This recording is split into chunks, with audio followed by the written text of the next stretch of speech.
Hello everyone, it's my pleasure today to introduce Rachel Borton, Director of the Family Nurse Online Program here at Bradley University.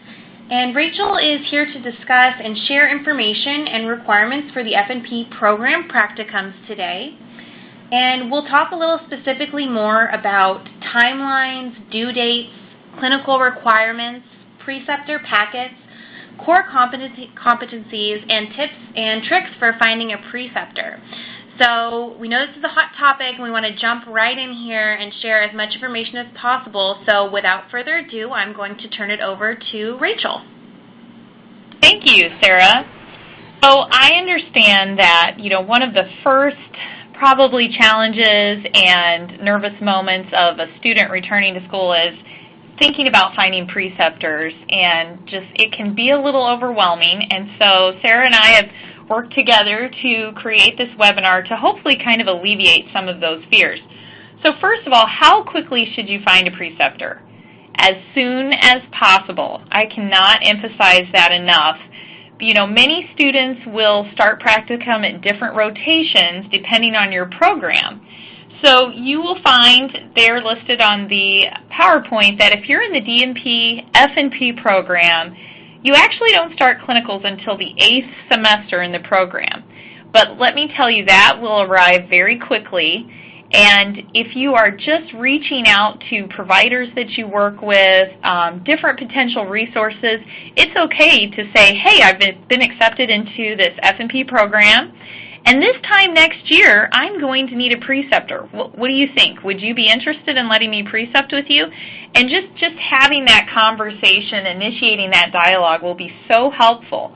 The MS and FNP students, they start in the 5th semester, so you can see that's a little quicker. And probably the most accelerated rate is going to be the FNP certificate program. Those students are actually starting clinicals in the 2nd semester. So for those students, I often, when I receive emails about potential applicants, I encourage them, have you already started talking to preceptors? You will come into the program, and 7.5 weeks into the program, you are going to have to already be turning in a preceptor packet. So these packets, and we'll talk about that in a couple more slides, but these packets are due 7 weeks prior to the clinical start date. So for FNP clinical, the certificate students, that means, let's say they start in August, the end of August and fall. Their first practicum begins in January. That preceptor packet, with all of their potential preceptors' information that they've identified, is going to be due about midterm during the semester. So it can happen fairly quickly. So your next question is probably, well, which courses are practicums and how many hours are going to be completed for practicum? And that's a great question. So the way that we have structured our practicums is that they align with theory courses. So when you are in your Adult Health 1, you'll have Adult Health Practicum. So that's the first one you see listed there, NUR 639. And it goes throughout each theory course. So you have 5 theory courses, 2 adult health, a women's health, a pediatric, and a gero. And each theory course has a practicum. Each of those you'll be completing 150 hours with each practicum course. And this is definitely one of the strengths that Bradley has developed. In order to sit for the national certification exam, you need a minimum of 500 hours. And as I attend meetings and just conversations about students sitting for board exams, there were some concerns brought forward about programs that are letting students attempt to test and they're only meeting the minimum requirement of 500 hours. Some students were attempting to test with 490, and they were not allowed to sit. And so Bradley has ensured that this is not going to be a problem for you in any way. With all of the hours wrapped in, you'll have 750 hours. So it's definitely a strength in this program.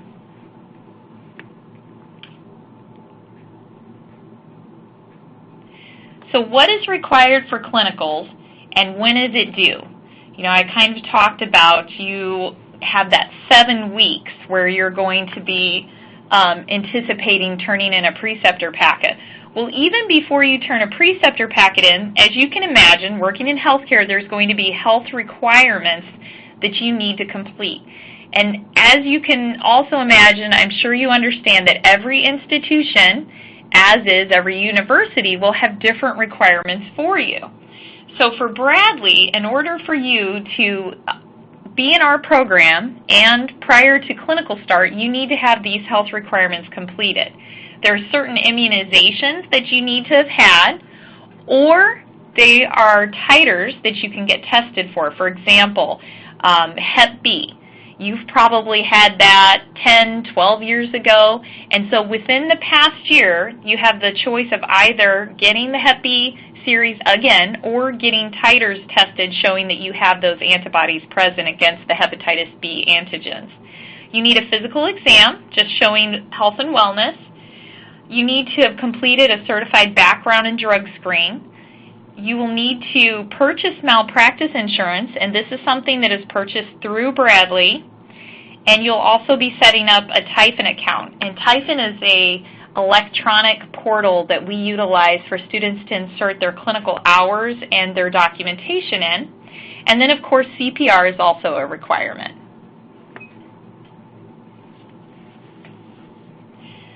So some other requirements to keep in mind. Every facility is going to have additional requirements. Let's say, for example, you start at Bradley in fall, you're a certificate student. We've required you to complete this physical immunizations, you've got your background and your drug screen, and then let's say your practicums don't start for, you're in the DNP FNP program, they don't start for 8 semesters. So you go to this facility, and it's been over a year since your last certified background check. There are some facilities that will require you to get another background check. They want one within a year, and that is completely up to your facility or your preceptor. So I always encourage students to just pay attention and ask ahead of time about any additional requirements. And certainly you want to have your health requirements you've completed for Bradley at hand so that you can share with them, this is what I've completed and when.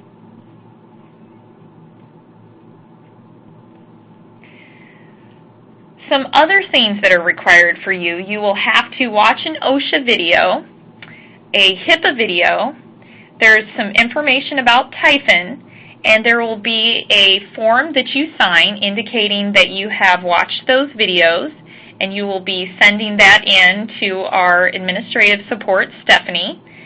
And it may seem silly that I have someone with just their first name listed, but every student comes to know Stephanie very quickly, and she's very easily accessible. So preceptor packets, where can you find these? We talked about you need a preceptor packet. This preceptor packet is on My Online. Everything you need to know is on My Online, so you want to get really comfortable and familiar with that. Keep that as a favorites tab on your computer. So in that preceptor packet, you will find that there is an initial preceptor agreement form, there are preceptor tips, and there's an evaluation form for your preceptor to complete on you. You will also work to complete a clinical agency agreement, and this is completed with our credentialing coordinator, Ms. Julie Schiefling. And oftentimes, certain facilities will have their own clinical agency agreement that they might already have in place. For example, students precepting at the VA. The VA has a very specific clinical agency agreement, and that's fine.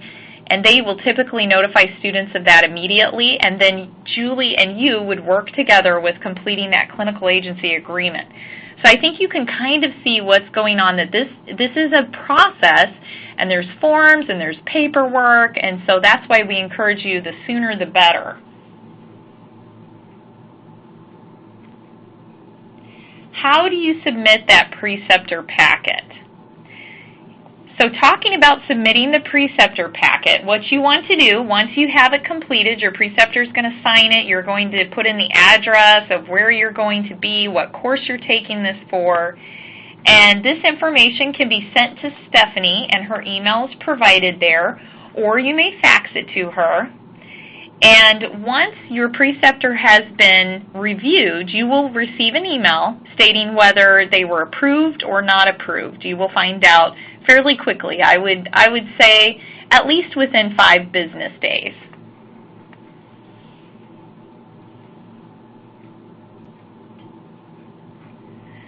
So once you start thinking about your clinical location, you've got your preceptor packet, you've received approval, your clinical agency agreement with Ms. Schiefling is completed, and you start clinical. Now, what kind of a schedule do you have? I get frequent emails from students asking, which days can I attend practicum? And I just cannot emphasize enough that this is specifically designed by you and your preceptor. So you want to look at your schedule, look at your preceptor's schedule, and find out how you can best fit that 150 hours into your semester. I would say typically most students like to do 1 to 2 days a week. I do have those few eager beaver students that want to get that 150 hours done in the first month, and they have a flexible work schedule and they are able to do that. So that is completely up to you and your preceptor. And when you are speaking with someone to start that dialogue about precepting with them, that's one of the first questions I would ask is, what works best with your schedule? How can we make this work the best for the two of us?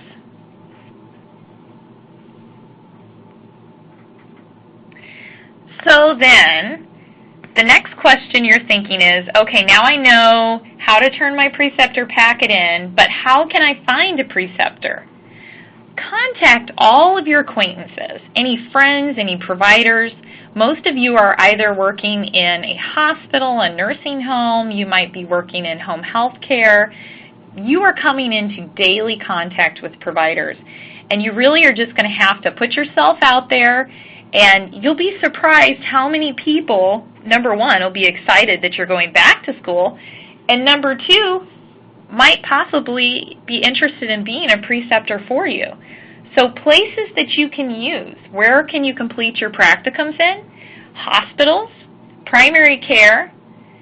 We have specialty hours, a total of 100 out of your 750 can be completed in specialty care, so such as dermatologists, GIGU, cardiologists.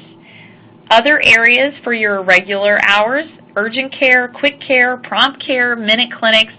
I will tell you that typically the VA seems to be very receptive to students. Underserved clinics and locations seem to be very receptive to nurse practitioner students as well. But you just really want to contact anyone that you come into contact with about precepting with you.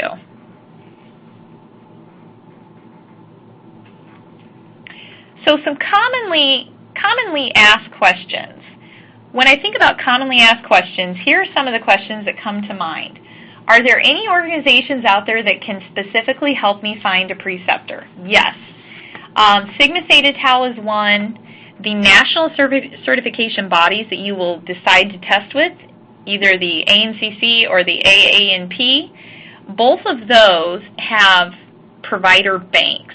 So if you decide to join, for example, Sigma Theta Tau, you can go online and look at their provider database and see, are there any providers in your area? What if my clinical is not for 1 year, but I found a preceptor? Should I complete the packet? Yes. Yes, I'm sure you're not surprised after everything I've said that we do want you to complete it. Just keep in mind that in that preceptor packet, your preceptor has to provide a copy of their malpractice insurance, their license, their most current vita. I would imagine if you are not completing clinical for a while that perhaps some of those things will have expired, and that's okay. When you complete your clinical rotation, you can send us updated documents.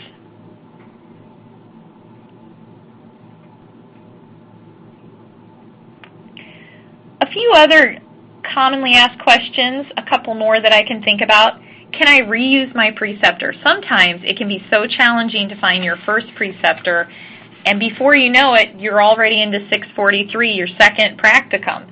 Yes, you can absolutely reuse a preceptor, but you can only reuse them twice. And if you did reuse them, what you would do is, instead of submitting that whole preceptor packet again, you are only submitting the initial preceptor form, and that's just a one-page that's part of that packet. So what if your preceptor is approved, you've started clinical, but you can't find the preceptor or agency and Typhon to document on? Okay, remember just a few slides back I talked about this electronic portal, Typhon. Typhon is fantastic. It is a quick, easy access for students. You can open it up on many different media devices. You can do it in clinical in real time. But there's a little bit of a trick. When you start your courses in your practicum, you will find in your syllabus very specific steps about how to, and if I were writing this in parens, it would be how to request a preceptor and your agency within Typhon. And basically you will put in your preceptor's name and their address, and you submit it, and preceptor's information as well, and then your faculty for the course will get a little message emailed to them saying that they have had some submissions for their students in their course, and then they go in and they okay those submissions. Once you've completed this, the faculty member approves it, then you will never enter it in Typhon again. It will always pre-populate for you to document on.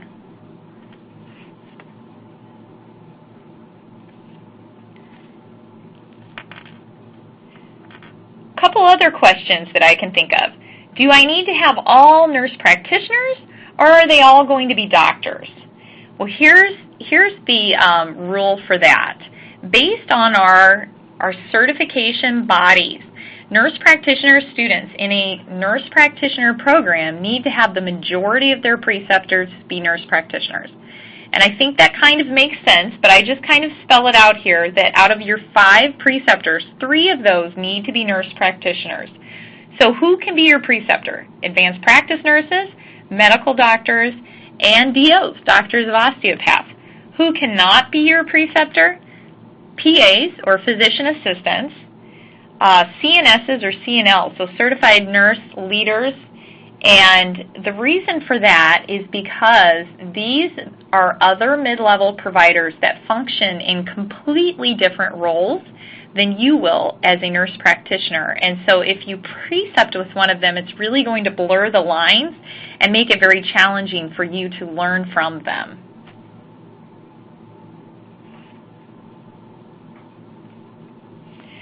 Now, we have also uploaded documents in the resources list of this webinar platform that you will be able to access. And amongst other things, you'll find the signature form for you to sign saying that you've looked at the OSHA and the HIPAA videos. And you'll also find an FNP clinical core competencies list. And I think this is very helpful. When students start clinical, they start their practicum, often I will get an email saying, what am I supposed to do? My preceptor doesn't know. I'm really concerned. Please let me know.